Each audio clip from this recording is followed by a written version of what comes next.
여러분 안녕하십니까? 사과콜라TV입니다. 대목이 다가오고 있습니다. 현재 마음이 조급합니다.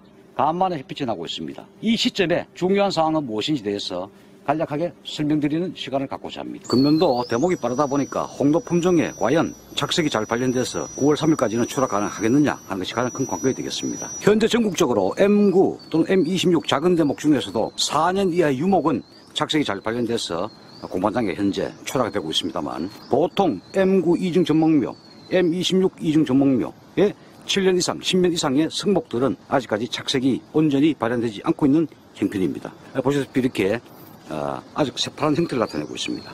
하단부도 역시 새파랗습니다. 아직까지 도장지 제거 작업을 완료하지 못한 농가께서는 빠른 시일 내에 도장지를 환하게 다 제거를 하셔야 되겠습니다. 열매에 어느 정도 착색이 이렇게 발견되면은 근처에 있는 근접벽도 제거하시고, 어디 부분이 가장 햇볕을 가리는 가지인가 또는 단가지인가 또는 잎이인가 이런 것을 감안하셔가지고 빠른 시일 내에 제거하는 게 좋다 이런 말씀드리고, 최근 또 홍도에 이 탄저병이 극세를 부르고 있습니다. 없는 집은 없고 또 심한 집은 심한 경우가 있습니다. 또 일소표에 의해서 또 조류표 때문에 상처 입은 부위를 통해서 탄저병이 많이 감염되고 있습니다. 따라서 탄저병약, 그 다음에 살충제 한 개를 섞어가지고 같이 혼용하셔가지고 최종 방제를 하시면 좋겠다 이런 생각이 듭니다. 지금은 일조량이 가장 중요하기 때문에 간만에 햇빛이 났습니다. 오늘 같은 이 정도의 햇빛만 비친다면 대략 1주에서 10일 정도 경과되면 웬만큼 착색이 발견될 것이다. 아울러서 금년도 전체 홍로 생산량의 100% 출하하는 경우는 M9나 M26 4년 이하의 작은 대목에서 결실된 홍로 품종은 가능하고, 또한 조석계 홍로, 자홍, 초홍 이런 조석계 홍로는 가능하겠지만 일반 이 성목은 많으면은 75%까지 출하 가능할 것이다. 이렇게 판단이 쓰고 있습니다. 응애 피해를 입게 되면은 잎의 광합성 작용은 현저히 감소가 됩니다. 따라서 당도 향상과 착색 발견에 상당히 애로사항이 많기 때문에 특히 후지 계통은 응애가 아주 좋아하는 품종이 되겠습니다. 응애가 발견된다면 즉시 여러분들이 A, B 두 가지 약재를 겸용하셔가지고 잎 앞 뒷면에 충분한 양량을 살포해서 방류를 하셔야 되겠습니다. 현재 여기 보이는 이 가수원도 응애 피해가 상당히 많습니다. 다행히도 두 가지 약재를 혼용해서 다 잡았습니다만 아직도 그 피해 현장이 고스란히 남아 있습니다. 이와 같은 경우에는 늦어도 9월 상순까지는 물 500리터 기준 요소 500g과 마그네슘 500g을 가용하셔가지고 전체적으로 연면 시비하시게 되면 잎 회복에 상당히 도움이 됩니다. 다만 9월 중순 뒤부터는 그렇게 하시면은 착색과 당도에 우려가 오기 때문에 그때는 살포를 권장드리지 않습니다. 앞으로 수일 내로 신규 물질로 만든 응애약을 여러분들 앞에 소개시켜드리는 시간을 별도로 갖도록 하겠습니다. 현재 나무가 몇 년 차입니까? 4년생이요. 4년생이고 대목은요? M26 작은. M26 작은 대목 4년 차 로얄 후지. 상당히 상황이 좋습니다. 알도 굵고 아주 깨끗하게 잘 착화되었습니다. 금년도 다른 특별한 병은 없습니까? 지금까지는 탄저공구가 하나도 없고 살피해도 여기 없네요. 금년도 이 홍도 품종의 세피가 엄청 많은데 그런 것도 보이지 않고 아주 깨끗합니다. 오늘은 사먹은 것도 한 개도 없고. 모엽을 보니까 응애 피해가 네. 조금 있었는데 현재는 보이질 않습니다. 이런 걸 보면 우리가 응애 피해를 당초에 좀 먹었다는 걸 알 수가 있습니다. 여기 보면 응애 피해 엽입니다. 자세히 보시면 그게 현재는 발견되지 않고 있다. 방지를 잘 하셨습니다. 원래 탄저병이 상당히 많고 홍도 품종에 과수기 돼가지고 열과 현상 이런 것들이 많아요. 그래서 일소 피해 받은 자리로 탄저병이 추가 감염돼가지고 탄저가 없는 집이 거의 없네, 전국적으로. 다만 누가 많으냐 적으냐 그 정도 차이지 있기는 다 있습니다. 현재 일소피아는 6월 5일경에 수확할 때 탄산칼슘을 한번 살포셨다. 텀커버. 텀커버라고. 텀커버 그거 한번 살포했더니 일소피아는 없는 것 같아요. 예. 저희는 싫어하는 골드인데 그것도 깨끗하죠? 네. 홍로 탄저는 어떻습니까? 홍로 탄저는 몇 개 보이는데 그 새가 쪼고 약간 2차 감염돼갖고 피해본 거 그거밖에 없습니다. 새 피해 받은 쪽에 일소 피해 받은 쪽은 탄저가 보이고 정상 과실은 탄저가 보이지 않는다 그 말씀이죠. 그러면 방지를 잘 하신 겁니다. 밑에 부분에 열매에 새가 많이 짜먹더라고요. 꽁이나 비둘기. 꽁이나 비둘기 피해다. 명규수를 가지고 상당부에 얼기설기 설치하니까 이 대형 조류는 그 유입이 안 되더라고요, 보니까. 그래서 새가 딱 닿으면은 그 뭐 한 번 닿은 새는 안 온다.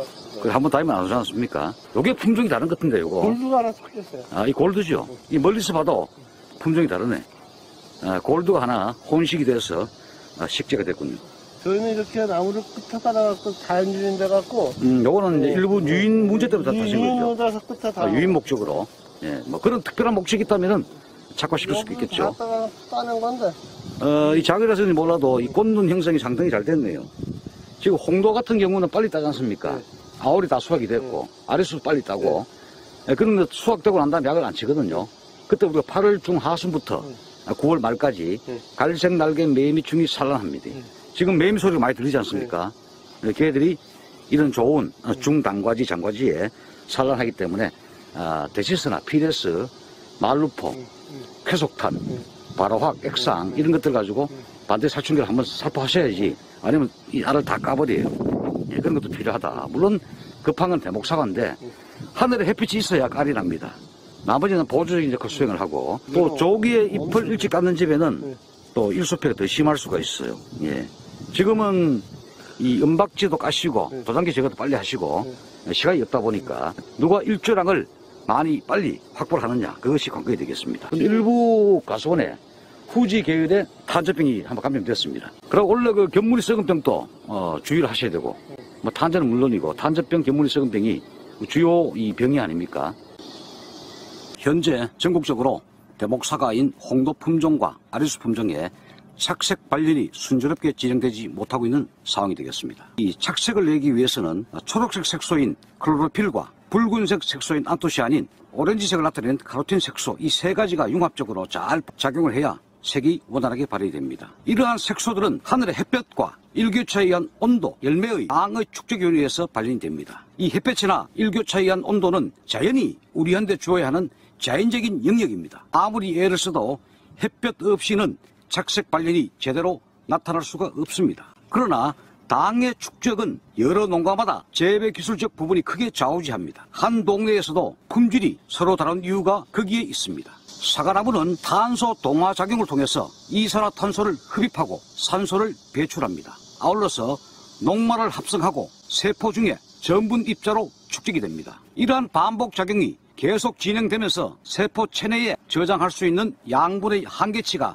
다다르게 되면 전분이 당으로 전환되어서 착색이 진행된다 이렇게 볼 수 있겠습니다. 그러나 최근 잦은 강우 때문에 햇볕 양은 부족하고 근본부로부터 질소 유입이 지속적으로 이루어졌습니다. 때문에 착색의 악조건 상황이 됐다 이렇게 볼 수 있겠습니다. 식물이 호흡작용을 계속 진행하기 위해서는 가장 필요한 것이 질소입니다. 호흡하기 위해서 질소를 자꾸 끌어당기려 합니다. 체내로 질소 유입이 계속 이루어진다면 당의 소모가 그만큼 많아지게 되고 착색 발현은 불량하거나 늦게 나타날 수밖에 없습니다. 칼슘은 세포벽을 든든하게 하고 세포 체내의 전분과 당을 저장할 수 있는 한계치를 증대시켜서 호흡작용으로 인한 당의 유실을 막아주는 역할을 수행합니다. 따라서 질소를 억제하고 칼슘의 시비량을 늘려야 색이 진하고 맛이 좋은 열매를 우리가 생산할 수 있겠습니다. 다만 질소가 부족해서 수세가 너무 약한 나무는 오히려 착색이 나쁠 수가 있습니다. 그 다음으로 중요한 것이 마그네슘의 역할입니다. 마그네슘을 충분히 공급받은 잎은 잎의 노화가 늦고 광합성 작용이 활발해서 착색과 당도에 많은 도움을 줍니다. 잎은 탄수화물을 만들어내는 공장입니다. 따라서 과일 근접엽을 좀 늦게, 좀 적게 따내달라 이렇게 제가 지속적으로 강조를 드리는 이유가 되겠습니다. 착색은 발현되지 않고 열매 자체는 익어버리는, 노화되어버리는 노화 현상이 나타나서 과육이 물러서 열과 현상이 상당히 많을 것이다 이렇게 생각이 되고 현재 그러한 현상이 많이 나타나고 있습니다. 가급적이면 은박지를 빨리 피복하셔가지고 수관 하부에도 일조량이 확보되도록 그런 간접적인 조치를 하셔야 되고 잎 소지를 다 하고 하지 마시고 미리 은박지를 까시고 나머지 과피에 열매가 붉게 착색이 되면은 그때 마지막 꼭지 근처에 있는 잎을 제거하는 것이 일소 예방에 더 유리하다는 말씀을 또한 드리겠습니다. 8월 30일 전후가 되면은 상당량의 홍도가 출하될 걸로 예상이 되고 아울러서 착색이 상당히 발현될 걸로 생각이 됩니다. 어제도 날씨가 좋았고 오늘 오전에 잠깐 비가 내렸고 현재 오후에도 비가 내리지 않고 앞으로 2, 3일 후에 다시 또 비가 온다는 소식이 있습니다만 그 이후부터는 비가 거의 예보가 없기 때문에 전체적으로 국내 홍도는 대략 70% 내외가 출하될 것이다. 현재 여기는 이 배꼽 열과가 되겠습니다만 전체적으로 꼭지 열과나 배꼽 열과, 잎이 갈라지는 몸통 열과 이런 열과 발생 비율이 상당히 높을 걸로 예상이 되고 있습니다. 이 나무 수세가 강하고 또 비가 많다 보니까 혹시나 이 착색이 우려돼서 수술을 억제시키기 위한 수단으로 지속적으로 가리를 연면 시비 또는 관조하신 분이 간혹 계십니다. 그러면은 착색 발림이 더 나쁩니다. 과피는 아주 황색으로 변해버리고 과육은 퍼석퍼석 연화돼버립니다. 착색 발림이 되지 않습니다. 그걸로 다 익어버립니다. 오히려 지금은 칼슘을 살포하는 것이 훨씬 더 효과적이다 하는 말씀을 추가로 드리겠습니다. 이와 같이 작은 대목 규모건 착색 발림이 지금 이루어지고 있고 우측에 저게 3년 4년 5년 이상 된 홍도인데 아직까지 착색 발림이 되지 않고 있습니다. 뿌리의 상태에 따라 가지고 근권 분포량에 따라 가지고 이 착색 발림은 차이가 난다. M구 작은 대목은 특히 이 뿌리 근권이 약하고 이 분포량도 적습니다. 이중 전목면은 상당히 분포가 넓기 때문에 다량의 니트로겐을 많이 흡수하기 때문에 착색 발림이 더 늦다 이렇게 보시면 되겠습니다. 일소 폐해를 입은 과일의 모습이 되겠습니다. 따라서 이 왁스층 앞을 보호하고 있는 왁스층이 파괴됐기 때문에 이렇게 보호 물질이 없습니다. 탄저병이 감염된 모습을 우리가 알 수 있겠습니다. 탄저가 감염돼서 따내는 과실의 현재 모습이 되겠습니다. 열매 꼭지에 있는 거를 남겨두시고 제일 마지막에 따르면 참 좋았는데 원래 비가 그치고 많이 뜨겁지 않습니까? 그때 일소패를 많이 입는다니까. 옆구리에 깔이 다 나거든. 그때 딱 따면은 며칠 만에 망깔 다 나는데 너무 성급하게 꼭지 주변 다 따셨다. 물론 저격하는 분들이 습관에 대해서 상당히 문제가 많다는 생각이 듭니다. 탄저가 발생된 가수원에서는 눈에 보이는 즉시 이병과를 제거하시고 비오넴 수화제, 보호살균제입니다. 거기에다가 현재 열매 조직이 연화, 노로당당하게 연화되고 물러지고 있습니다. 그래서 칼슘이 같이 가용되고 탄저가 확산 우려되는 가수원에서는 이병 확산을 억제시키는 왁스 제품인 균카바, 균마가를 같이 가용하셔가지고 마지막으로 방지하시면 상당히 도움이 되겠다 이런 말씀을 드리겠습니다. 사과콜라 TV였습니다.